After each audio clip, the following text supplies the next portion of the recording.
Welcome back to This Week. In my panel of political experts, Chris Walker, advisor to Governor Lee, former Senators Bill Frist and Fred Tompson, and is the founding partner of the Poplar Group, and Mike Kopp, former press secretary for Senator Al Gore, principal now with Kopp Management LLC, working with Ben Folds as a sometimes surrogate for the Harris Walz campaign. Gentlemen, nice to see you again. Good to see you. We've both seen a few campaigns in our day. Have you ever seen a campaign season like this one?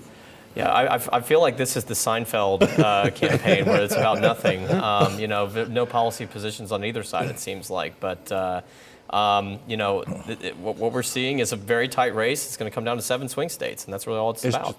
Never seen anything like this campaign. The changes and the ups and downs. And we were laughing offline. I mean, the Democrats are embracing Dick Cheney, and it's a strange world. But it does. But all that said, it still does come down to some basic fundamental things in campaigning. I was thinking about this earlier, is the grassroots game, the door-to-door, the phone banking, that still matters, and you're seeing both campaigns do that.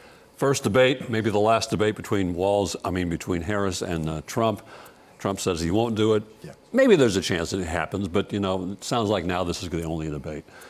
67 million people watched, a lot of eyeballs on this thing. Obviously, I think Harris won the debate, but I don't think that's the important aspect. I think the important aspect is, did Trump hurt himself with his people? I don't think necessarily so. Did she do enough to win votes? I think she moved in the right direction. You guys are the experts. What did you think of the debate? We said it before. I think it was a missed opportunity. In a campaign like this, where it's so close and you're going to have so many potential swayed voters, you got to take every opportunity, and it was a missed one for him. Whether it's the lack of preparation or kind of taking the bait that Kamala Harris would give him and not really get to his answers, I think it was just obviously that he wasn't ready for the debate and didn't take the opportunity that was given to him. Did she do enough? I think she did enough for what the goal was. Right. And I think the goal was to go beyond the base and talk to the people that are on the fence, the swing voters, the independents that haven't made up their mind yet. And I think what they saw was a candidate who is old and confused and living in the past, and they heard from a candidate who has a lot of energy and seems very articulate. I would agree that there could have been more depth on some of the issues, but it's hard when one side is trying to talk about policy and the other one's trying to relive the 2020 election. Polling shows she may have gotten a bump nationally. 3 polls out, she's up by 5, 5, and 3, but the national poll really doesn't mean anything. We know that. It's these 7 battleground state polls. She has managed to open up the playbook. More states are now in play, but in every one, everybody who's leading, whether it's Trump or Harris, is still within the margin of error. It's really tight, and that's how it's going to be. And I agree with Mike's point that this is going to come down to voter turnout. And so, which campaigns are more organized? Which people are more enthused about getting their person in there? And that's where Trump has an advantage in the sense that his people will run through fire for him. And so, to see him try to win, I think that's something that's going to be positive for him in this campaign. The other thing we need to look at in these battleground states is what's happening in the down ballot races, the governor races, the congressional races, Senate races. The Democrats have a strong bench in all these states, and I think that's going to be to the Harris campaign advantage. But like Chris said, we'll say it again, it's going to come down to the field offices, the people that are doing the day-to-day. I think the Harris campaign is well funded now. They have a lot of offices. They're working closely with the Democratic Party in each of these battleground states, which is not something the Democrats are really good at doing. And so I think that's going to make a difference. I think a key could be what is really a new battleground state, North Carolina, could decide this one way or the other. There's a really important governor's race there. The Democrat is leading pretty handily.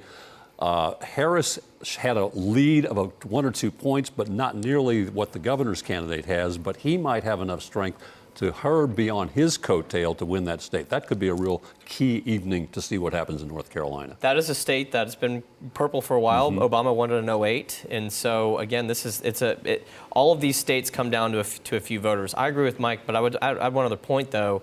It also comes to outside groups. How many of these groups on issues and other types of passion plays are going to be effective? What issues in North Carolina are important? Is it taxes? Is it going to be an abortion issue or something else that may kind of drive extra voters out there as well? Because the artist I work with, Ben Folds, is from North Carolina, we've spent a lot of time on the ground there, visiting a lot of the field offices. And again, I haven't seen this kind of enthusiasm, the kind of volunteers that are turning up, the energy, the door-to-door, the canvassing. I haven't seen that in any state in the last 10 years. You were at the GOP convention. The GOP convention was very enthusiastic. The Republicans were very excited. Then the race changed right after the convention when Biden leaves. The Democrats hold their convention, and it's joyful, it's exuberant. The Democratic excitement wasn't there. It ignited it. I think both campaigns right now are seeing people getting out for their candidate. The question is going to be who gets their people to the polls.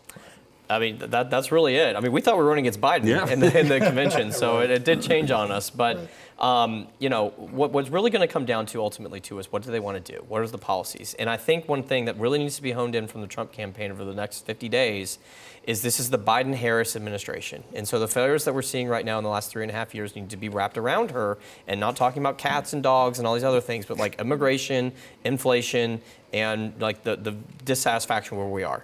And likewise, I think she should play into the strengths of the Biden administration, which is a stronger economy, coming back from a pandemic, foreign policy where we're now respected around the world again. Those are the kind of things that she can lean into. And she also brings a fresh new perspective on women's productive rights and those kind of things that are energizing the base. Democrats are kind of running on abortion and democracy. The Republicans would like Trump to run on the budget or the finances, the economy, and the border security. He's not doing that yet, but regardless, those are the kind of the four key issues that are being debated. And despite that, despite everything this crazy election season has seen, an assassination attempt, the change of candidates, it's still a dead heat. It's still 50-50, basically. Is it an issue? Is it a personality? What's going to change? What's going to be the key that breaks it out? I think that's a great question. I mean, I think that's just kind of been the encapsulation of our country for the last 40 years. I mean, since, 2000, basically, but it's been a 50-50 race in a lot of instances. But, again, it's pocketbook. It's going to come down to pocketbook.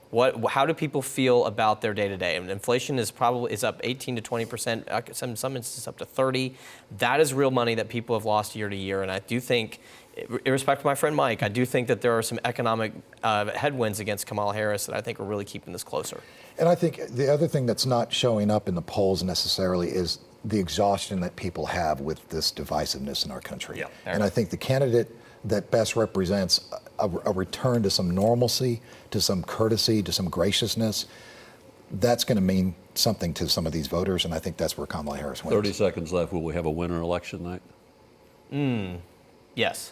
I think we will. I think it's going to be clear, but I think Donald Trump's going to challenge it. Think it's going to be close?